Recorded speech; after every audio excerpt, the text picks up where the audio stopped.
वेगवेगळ्या प्रकारच्या भाज्या तुम्ही केल्या असताल, पण या पद्धतीने कांद्याच्या पातीची भाजी एकदा नक्की करून पहा. तुम्ही सगळ्या भाज्या विसरून जाताल आणि याच पद्धतीने कांद्याची पातीची भाजी नक्कीच करताल.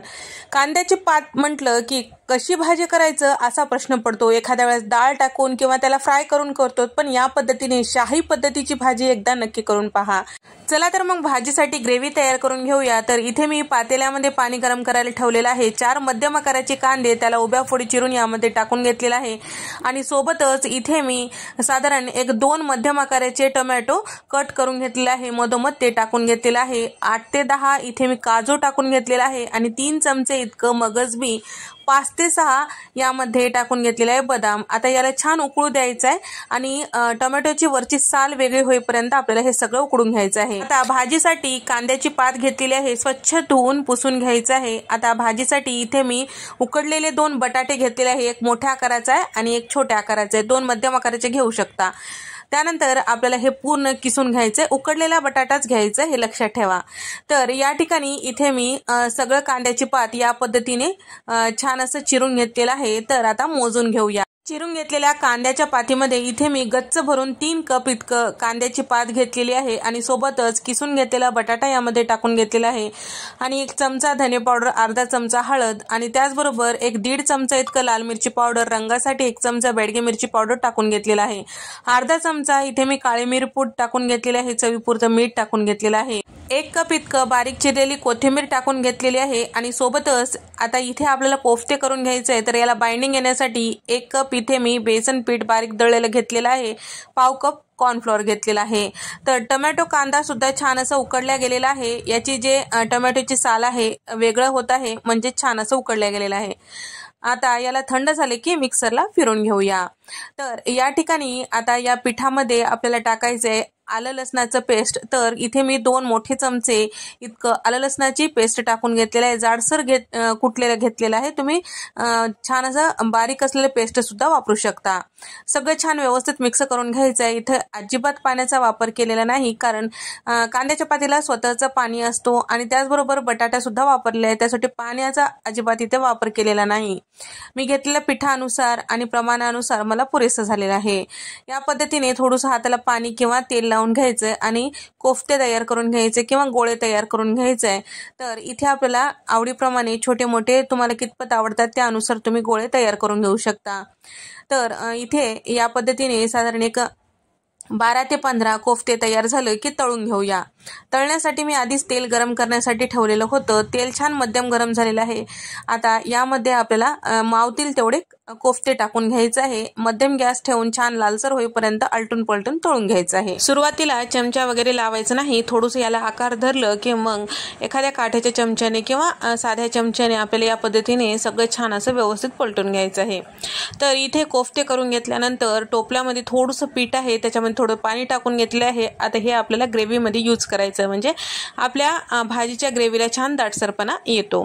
तर या ठिकाणी इथे आपले कोफ्ते छान असं लालसर तळल्या गेलेलं आहे. पद्धतीने भाजी न करता नुसते जरी कोफ्ते खाताल तरी सुद्धा चवीला मस्त लागतील. तर इथे तुम्ही बघू शकता आपले कोफ्ते छान असं तळल्या गेलेले आहे आणि आता आपण पूर्ण कोफ्ते याच पद्धतीने तळून घेऊया. आता कांदा टोमॅटो थंड झालेला आहे. मिक्सरमध्ये फिरवते वेळेस आलं लसूण टाकून घ्यायचं. 1 इंचाचं आलं आणि 10 ते 12 लसणाच्या पाकळ्या टाकून घेतलेल्या आहे. पाणी न टाकता छान असं वाटण तयार करून घ्यायचं आहे. आता भाजीला फोडणी देण्यासाठी कढईमध्ये इथे मी साधारण 5 चमचे तेल टाकून घेतलेलं आहे. तेल छान गरम झाल्यानंतर अर्धा चमचा मोहरी, अर्धा चमचा जिरं आणि त्याचबरोबर तमालपत्र आणि इथे मी दालचिनीचा तुकडा, 2 हिरव्या वेलच्या टाकून घेतलेला आहे. तयार करून घेतलेलं कांदा टोमॅटोचं जे वाटण होतं त्यापैकी मी फक्त कांदाच मिक्सरला फिरून घेतलेला आहे. टोमॅटो त्याचं वेगळं फिरून घेतलेलं आहे, कारण ज्याची त्याची तळण्याची किंवा भाजण्याची वेळ कमी जास्ती होतो आणि कांदा कच्चा असलं की चवीला छान लागत नाही. त्यासाठी त्याला थोडंसं जास्ती परतून घ्यावं लागतं, म्हणून वेगवेगळं मी इथे मिक्सरला फिरवलेलं आहे. छान असं 2 मिनटं परतून घेतल्यानंतर त्याचबरोबर यामध्ये टोमॅटोची प्युरी सुद्धा छान असं परतून घेतलेली आहे। तर टोमॅटो जेव्हा मी उकडलं होतं त्यावेळेस त्याची साल वेगळी झालेली होती, टोमॅटोची साल काढून मगच प्युरी तयार करून घेतलेली होती। आता पावडर मसाल्यांमध्ये इथे मी 1.5 चमचा लाल मिरची पावडर, 1 चमचा बेडगी मिरची पावडर, 1 चमचा धने पावडर, अर्धा चमचा भाजलेले जिऱ्याची पूड आणि 1 चमचा इथे मी हळद टाकून घेतलेला आहे। त्याचबरोबर 2 मोठे चमचे लोणी टाकून घेतलेला आहे, चवीपुरतं मीठ टाकून घेतलेलं आहे। पावडर मसाले सगळे छान व्यवस्थित मिक्स करून घ्यायचे आहे, करपू द्यायचं नाही आणि याचा रंग छान सुरेख येईपर्यंत तेल साईडला सुटेपर्यंत आपल्याला परतून घ्यायचं आहे।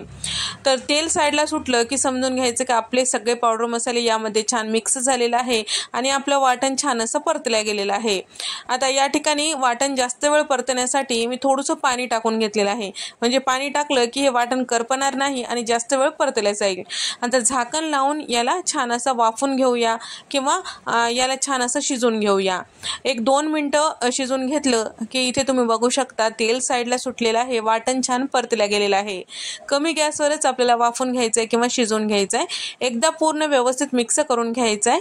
त्यानंतर आता भाजीमध्ये पाणी टाकण्यासाठी आपल्याला गरम पाणी टाकायचं आहे, थंड पाणी टाकायचं नाही। कितपत तुम्हाला हे भाजी दाटसर आणि पातळ आवडते त्यानुसार पाण्याचं प्रमाण तुम्ही ठरवू शकता। 1 ग्लास इतकं गरम पाणी यामध्ये टाकून घेतलेलं आहे। तयार करून घेतलेले जे कोफ्ते होते ते मस्त असे तयार झालेले तुम्ही बघू शकता। आता या पद्धतीने तयार केलेले कोफ्ते यापैकी अर्धे कोफ्ते खाण्यातच गेले, एवढे मस्त चवीला झालेले होते। तर या ठिकाणी आता ग्रेव्हीला छान उकळी आलेली आहे आणि तयार करून घेतलेले कोफ्ते आपल्याला यामध्ये टाकून घ्यायचं आहे। त्यानंतर आपल्याला गॅसचा फ्लेम मध्यम ठेवून छान असं हे शिजवून घ्यायचं आहे। कोफ्त्यामध्ये छान रस्सा मिक्स होईपर्यंत छान असं हे फुलेपर्यंत आपल्याला शिजवून घ्यायचं आहे। तर या ठिकाणी हे सगळं छान व्यवस्थित मिक्स करून घेतल्यानंतर यामध्ये टाकायचं आहे कोथिंबीर। तर तुमच्या आवडीनुसार कोथिंबीर कमी जास्ती टाकू शकता।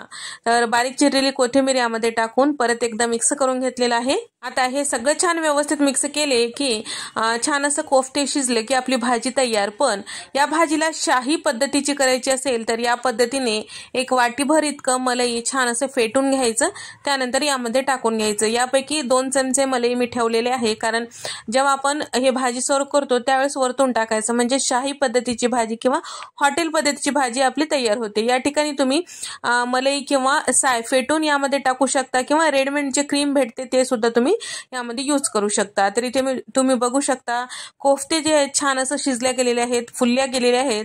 इथे आपली भाजी तयार झालेली आहे। तर या ठिकाणी ही भाजी जी आहे खायला खमंग, करायला सोपी आहे। तर नेहमी कांद्याची पात काय करू असं वाटत असेल तर या पद्धतीने एकदा भाजी नक्की करून पहा। व्हिडिओ आवडल्यास लाईक करा, शेअर करा आणि सबस्क्राईब करायला विसरू नका।